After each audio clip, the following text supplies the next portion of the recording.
இன்னைக்கு அதை பற்றி பார்க்க போகிறோம்னா finally CSK playing 11 for 2026 IPL என்னவா இருக்க போகுது அப்படிங்கிற ஒரு ப்ரெடிக்ஷனோட இன்றைக்கி நான் வந்திருக்கேன். அதே சமயத்தில் மற்ற சில ஐபிஎல் அண்ட் எஸ்ஐ20 பற்றி கண்டிப்பாக கவர் பண்ணலாம். எஸ்ஐ20யோட முதல் மேட்சே வந்து செம்ம ஹை ஸ்கோரிங் கேமாக இருந்துச்சு. ஸோ அந்த மேட்ச்சில் என்ன நடந்துச்சு அண்ட் இன்றைக்கி நம்ம ஜேஎஸ்கே அண்ட் பிசி மேட்ச்சில் என்ன எதிர்பார்க்கலாம் அப்படிங்கிறத பற்றி கண்டிப்பாக டிஸ்கஸ் பண்ணுவோம். வீடியோ கண்டிப்பாக இன்ட்ரெஸ்டிங்காக இருக்கும். வீடியோக்கு லைக் தட்டிட்டு மறக்காம சேனலை சப்ஸ்கிரைப் பண்ணிக்கோங்க. இவங்க வெளியே தெரிஞ்சுக்கலாம். நேற்றுக்கு Vijay Hazare trophy second round of matches நடந்துச்சு. ரோஹித் சர்மா அண்ட் விராட் கோலி நேற்றுக்கு மேட்சஸ்மே ப்ளே பண்ணியிருப்பாங்க. விராட் கோலி வந்து குஜராத்துக்கு எதிராக ப்ளே பண்ணியிருந்தாரு. So 77 runs off 61 ball score பண்ணியிருப்பாரு. டெல்லி நேற்றுக்கு மேட்ச் வெறும் 7 ரன்ல வின் பண்ணியிருக்காங்க. விராட் கோலி தான் நேற்றுக்கு பிளேயர் தான் மேட்சும் கூட. நம்ம தமிழ்நாடு அவங்களோட முதல் கேம் பாண்டிச்சேரிக்கு எதிராக கம்ஃபர்டபுளாக வின் பண்ணியிருப்பாங்க. இந்த செகண்ட் கேம் மத்திய பிரதேஷ்க்கு எதிராக க்ளோஸாக போயிட்டு தோத்துருக்காங்க. அண்ட் பாபா பிரஜித் நேற்றுக்கு ஒரு 71 ரன் ஸ்கோர் பண்ணியிருந்தாரு. தமிழ்நாடுக்காக தானடா அப்படின்னு கேட்பீங்க. தமிழ்நாடுக்காக அவர் ப்ளே பண்ணலங்க. அவர் வந்து கேரளாக்காக ப்ளே பண்ணிட்டு இருக்காரு. ஸோ இது என்ன மாற்றம்னு தெரியல. அதே மாதிரி நம்ம விஜய் சங்கர் வந்து திரிபுராக்காக ப்ளே பண்றாருங்கிறது எல்லாருக்குமே தெரியும். இனிமே விஜய் சங்கர் அண்ட் பாபா பிரஜித்தால டிஎன்பியில் ப்ளே பண்ண முடியுமா அப்படின்னு கேட்டீங்கன்னா அதுக்கான வாய்ப்புகள் கிடையாதுன்னு தான் நினைக்கிறேன். பிகாஸ் நீங்கள் டிஎன்பியில் ப்ளே பண்ணணும்னா டிஎன்சிக்கு அண்டரில் நீங்கள் வந்து ப்ளே பண்ணுற மாதிரி இருக்கணும். ஆனால் இந்த ரெண்டு பிளேஸுமே வந்து வேற கிரிக்கெட் அசோசியேஷனுக்காக ப்ளே பண்ணுறதுனால இனிமேல் இவங்களால டிஎன்பியில் பார்ட்டிசிபேட் பண்ண முடியாது. தென் மகாராஷ்டிரா சிக்கிம்க்கு எதிராக ப்ளே பண்ண மேட்ச்சில் மகாராஷ்டிரா 150 ரன்ஸ்க்கே சிக்கிமை ரெஸ்ட்ரிக்ட் பண்ணிட்டாங்க. அண்ட் ஜஸ்ட் 18 ஹவர்ஸ்லேயே மகாராஷ்டிரா சேஸ் டவுனும் பண்ணிட்டாங்க. ஸோ மகாராஷ்டிராக்காக நம்ம கேப்டன் ருத்ராஜ் கெய்க்வாட் நம்பர் 4 இறங்கி 38 runs of 13 balls வந்து ஸ்கோர் பண்ணியிருப்பாரு. 6 4s and 2 6s at a strike rate of 292. First மேட்ச்ல ருத்து பெருசாதும் பரல. ஆனால் இந்த செகண்ட் மேட்ச்ல அதுக்கு காம்பன்சேட் பண்றதுமா சூப்பராக ப்ளே பண்ணியிருக்காரு. எஸ்ஐ20 season 4 MI Cape Town vs Durban super giants முதல் கேம் ப்ளே பண்ணியிருப்பாங்க. சீசனோட தொடக்கத்திலே டிஎஸ்ஜி ஒரு சர்ப்ரைஸோட தான் ஆரம்பிச்சிருப்பாங்க. ஸோ நம்ம டிஎஸ்ஜியோட ஓப்பனர்ஸாக வந்து Devon Conway and Kane Williamson களமிறங்கியிருப்பாங்க. இவன் தான் அவங்க கிட்ட மார்க்ரம் அண்ட் ஜாஸ் பட்லர் இருந்தாலுமே இவங்க 2 பேரும் ப்ரிஃபர் பண்ணது கொஞ்சம் சர்ப்ரைசிங்காக இருந்துச்சு. ஆனால் பெய்ட் இன் பிக் டைமுங்க 2 பேருமே வந்து பர்ஃபெக்டாக எப்படி ப்ளே பண்ணணும் அந்த ஃபர்ஸ்ட் 6 ஓவர்ஸை வந்து செமையாக மேக்ஸிமைஸ் பண்ணியிருப்பாங்க. எஸ்பெஷலி கான்வே வந்து நமக்கு பார்க்குறப்போ எப்பா சிஎஸ்கே ஜேஎஸ்கேல இருந்த கான்வேவா பண்ணி அப்படின்ற மாதிரி ஒரு இன்னிங்ஸ் ப்ளே பண்ணியிருப்பாருங்க. அண்ட் T20 லீக்ஸில் for the first time Conway வேற ஒரு ஃப்ரான்ச்சைசிக்காக ரெப்ரசென்ட் பண்ணி ப்ளே பண்ணுறாரு. என்னென்னு தெரியல. ஐபிஎல் ஆக்ஷனில் அன்சோல்டா போனதுக்கு அப்புறமா கான்வேயோட பர்ஃபார்மன்ஸஸ் வந்து பயங்கரமாக இன்க்ரீஸ் பண்ணியிருக்காங்க. ஏன்னா நியூசிலாந்து வெஸ்ட் இண்டீஸ் சீரீஸில் வந்து ஃபர்ஸ்ட் இன்னிங்ஸில் ஒரு 200 ரன்ஸ் அடிச்சிருப்பாரு. அதுக்கப்புறம் செகண்ட் இன்னிங்ஸில் ஒரு 100 போட்டு மாஸ் பண்ணியிருப்பாரு. இங்கே எஸ்ஐ20யோட முதல் மேட்ச்ல 33 பால்ஸ்ல 64 ரன் ஸ்கோர் பண்ணியிருக்காரு. ஃபாஸ்ட்ல ஜேஎஸ்கேக்காக கான்வே ப்ளே பண்ணப்போ இந்த மாதிரி ஒரு பர்ஃபார்மன்ஸ் அவர் கொடுத்து நான் பார்த்தது இல்லை. ஸோ எப்பவுமே ஒரு 40 பால் 50 ஸ்கோர் பண்ணாரு. அதுதான் கான்வேயோட யூஷுவல் பர்ஃபார்மன்ஸ். அதுதான் அவரோட பெஞ்ச் மார்க்காக இருந்திருக்கு. ஆனால் இப்போ அவரோட ஸ்டாண்டர்ட்ஸ் வந்து செமையாக இன்க்ரீஸ் பண்ணியிருக்காரு. இந்த முதல் மேட்ச்லேயே நிறைய இம்ப்ரூவ்மெண்ட்ஸ் வந்து பார்க்க முடியுது.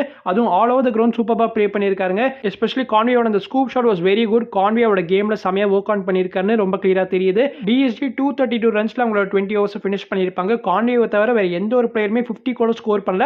ஆனாலும் 232 அச்சீவ் பண்ணது ஒரு பெரிய விஷயம். எல்லாருமே சிப் இன் பண்ணியிருக்காங்க. அதாவது கிளாஸனா இருக்கட்டும், மார்க்ரம், அதுக்கப்புறம் நம்ம கேன் வில்லியம்சன் எல்லாருமே வந்து ஒரு quick fire 20 to 40 run score பண்ணிட்டு போனதுனால தான் இந்த மாதிரி ஒரு மேசிவ் டோட்டல் போஸ்ட் பண்றதுக்கு ஹெல்ப் பண்ணுச்சு. எம்ஐசிடி ஆல்சோ ஃபாட் வெரி ஹார்ட். எம்ஐசிடின்னு சொல்றத விட ரயன் ரிக்கல்டன் அவர் தனி மனிதரா போராடினாரு. 113 of 63 பால் ஸ்கோர் பண்ணியிருப்பாரு. ஃபைனல் அவரோட முதல் பால் அவுட் ஆகினதுனால தான் மேட்ச் வந்து எம்ஐசிடியோட கையை விட்டு போயிருச்சு.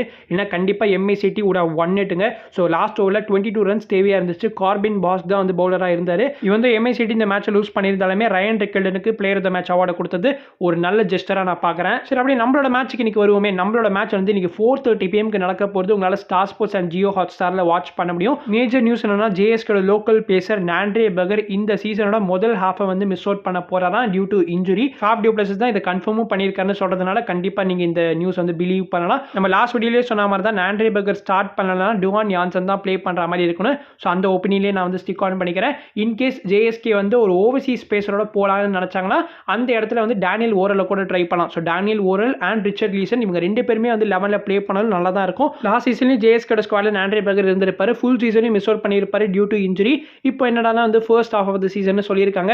ஸோ இது எங்கே போய் முடிய போதோ. அன்கேஸ் நேற்றுக்கு எம்ஐசிடி கண்டிப்பாக மேட்ச் வின் பண்ணியிருப்பாங்க. இன்கேஸ் அந்த ஒரு பிளேயர் நடுவில் வந்து அந்த மாதிரி ஒரு நாக் ப்ளே பண்ணாமல் இருந்திருந்தாருன்னா நான் யார் சொல்றேன்னு உங்களுக்கு தெரிஞ்சிருக்கும். ரீசா ஹென்ட்ரிக்ஸ் தான். லிட்டரலி இந்த மாதிரி ஒரு ஹை ஸ்கோரிங் கேம்ல 21 பால்ஸ்ல 28 ரன் ஸ்கோர் பண்ணியிருக்காரு. அது எப்படி ஒருத்தரால இவ்வளோ பேடா ப்ளே பண்ணி சான்சஸ் கிடைக்கிறதுன்னு தெரியல. ஏன்னா ஜேஎஸ்கேல இருந்தப்பே ரீசா ஹென்ட்ரிக்ஸ் இதே மாதிரி நாக்ஸ் தான் ப்ளே பண்ணுவார். டீமோட பேலன்ஸை டோட்டலாக ஸ்பாயில் பண்ணிடுவார்.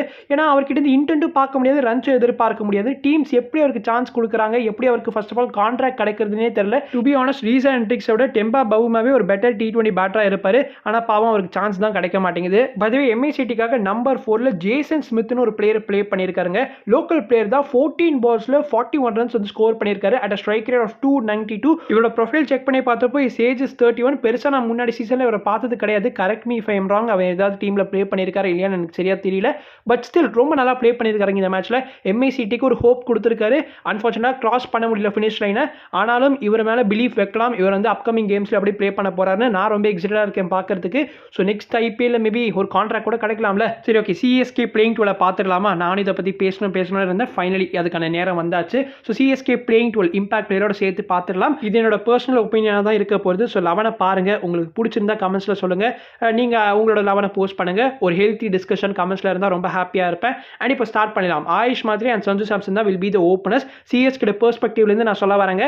என்னோட பெர்ஸ்பெக்டிவ்ல of course Ayush and Sanju good openers தான். ஆயுஷ்க்கு பதிலாக மேட்ச் ஷாட்டை ட்ரை பண்ணலாமே அப்படின்னு சொல்றவங்களுக்கு ஒரு விளக்கம் கொடுத்துறேன். மேட்ச் ஷாட் இப்போ பிபிஎல் தான் நல்லா பெர்ஃபார்ம் பண்ணலுமே he can't really be an IPL opener. அவர் எம்எல்சி அதுக்கப்புறம் பிபிஎல் மாதிரி டோர்னமெண்ட்ஸ்ல நல்லா பெர்ஃபார்ம் பண்ணலுமே எனக்கு மேத்யூ ஷாட் மேல பிளாங்கான எக்ஸ்பெக்டேஷன்ஸ் தான் இருக்கு. மேத்யூ ஷாட், ஜாக்கரி ஃபோக்ஸ் இந்த மாதிரி பிளேயர்ஸ்லாம் are not going to be your typical starters. இவங்களுக்குலாம் சான்சஸ் வந்து 1 or 2 கேம்ஸ் கிடைக்கலாம். அதுவே ரொம்ப கடினம் தான். ஆயுஷ் மாதிரி இனிஷியல் மேட்சஸ்ல ரொம்ப டிசப்பாயிண்டிங்கா பெர்ஃபார்ம் பண்ணா மட்டும் தான் சிஎஸ்கே மேட்ச் ஷாட்டை கன்சிடரே பண்ணுவாங்க.